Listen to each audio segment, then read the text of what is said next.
유인원과 사람의 중간 단계도 마찬가지입니다. 과학자들은 뼈의 형태를 연구하여 유인원보다는 사람에 가깝거나, 같은 말이지만 사람보다는 유인원에 가까워 보이는 뼈를 유인원과 사람의 중간 단계로 보고 그런 뼈들을 진화의 증거라고 주장합니다. 유인원과 사람의 중간 단계도 늘 논란이 되고 있습니다. 동일한 뼈를 두고도 연구자에 따라 해석이 달라질 수 있습니다. 사람과 유인원을 구분하는 신체적 기준이 있을까요?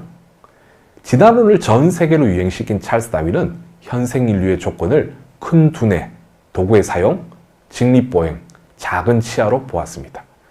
오늘날 학자들이 생각하는 현생 인류의 조건도 다윈의 주장과 별반 다르지 않습니다. 어떤 학자는 안면 경사각을 현생 인류와 유인원을 구분하는 기준으로 보고, 어떤 학자는 치열의 구조, 어떤 학자는 눈두덩이의 돌출 여부로 현생 인류와 유인원을 구분합니다. 고인류학계에서는 사냥이 가능한 조건들을 현생 인류의 특징으로 봅니다.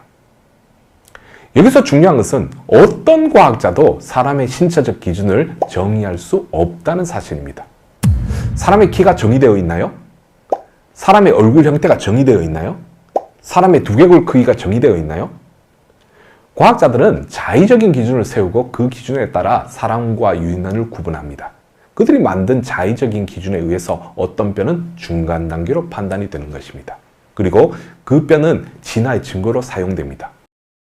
어쩌면 이 영상을 보시는 분들 중에도 이들이 정한 자의적인 기준에 의해 유인원이나 중간 단계로 판단이 되실 수도 있습니다. 이들의 해석에 가장 큰 영향을 미치는 요소는 무엇일까요? 그것은 그들이 가지고 있는 믿음입니다. 현생 인류의 뼈와 조금 다른 뼈가 진화되었다는 믿음을 가지고 있는 과학자들에게는 중간 단계로 보일 것이고, 창조되었다는 믿음을 가지고 있는 과학자들에게는 사람의 뼈나 유인원의 뼈로 보일 것입니다. 왜 동일한 뼈에 대해서도 늘 논란이 일어날까요? 첫 번째 이유는 그 뼈를 중간 단계로 만들고픈 학자들이 있기 때문이고, 두 번째 이유는 뼈에 가죽이나 피부가 씌어져 있지 않기 때문입니다. 뼈에 가죽이나 피부가 씌어져 있다면 논란은 거의 사라질 것입니다. 찰스 다윈도 진화를 설명한 만큼 중간 단계 화석이 충분하지 않다고 이미 고백을 했었습니다. 고생물학자이자 진화론의 대가로 불리는 스티븐 제이 굴드도 중간 단계 화석이 충분하지 않다는 사실을 알고 있었습니다. 그는 이렇게 말했습니다. 모든 고생물학자들은 화석 기록의 중간 단계 형태는 거의 없다는 것을 알고 있다. 창조과학자가 한 말이 아니라 진화론의 대가로 불리는 학자가 한 말입니다. 유전학이 발달하면서 진화론자들은 생물의 겉보기 변화는 유전 정보의 변화로 이루어진다는 사실을 알게 되었습니다. 진화론이 유전학과 연결되면서 진화론자들은 유전자가 복제되는 과정에서 일어난 복제 실수를 생물의 겉보기 변화의 원인으로 봅니다. 그들의 생각에 따르면 유전자가 복제되는 과정에서 발생한 복제 실수들이 오랜 시간 동안 유전자 안에 쌓이게 됩니다. 그렇게 쌓인 정보들이 새로운 단백질을 만들어내면서 생물의 변화가 일어난 것으로 봅니다.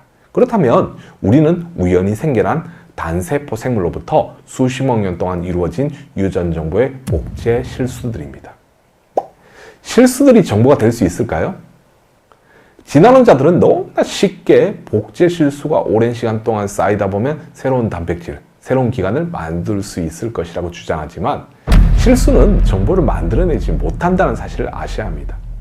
단 하나의 단백질을 만들기 위해서는 수백 개의 아미노산이 필요합니다. 수백 개의 아미노산을 만들기 위해서는 수백 개의 특정 유전자가 정확한 위치에 있어야 합니다. 복제 실수가 단 하나의 특정 단백질을 만들기 위해서도 엄청나게 많은 복제 실수들이 정확한 위치에서 일어나야 합니다. 이것이 가능할까요? 복제 실수가 눈을 만들어야 하고 귀를 만들어야 하며 심장을 만들어야 합니다. 심지어 뇌도 만들어야 합니다. 왜냐하면 최초의 단세포 생물은 이 기관들을 가지고 있지 않았기 때문입니다. 진화론자들은 이것이 가능하다는 믿음을 가지고 있습니다. 그러나 그들의 믿음은 결코 증명된 것이 아닙니다. 오히려 유전자 안에서 복제 실수가 발생하면 유전자는 고장이 납니다.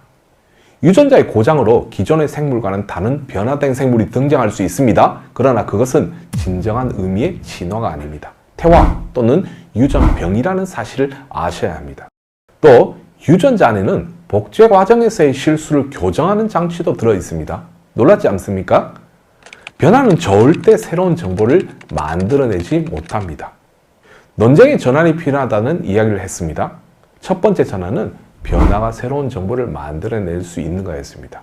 두 번째 전환은 변화가 기원을 설명할 수 있는가입니다.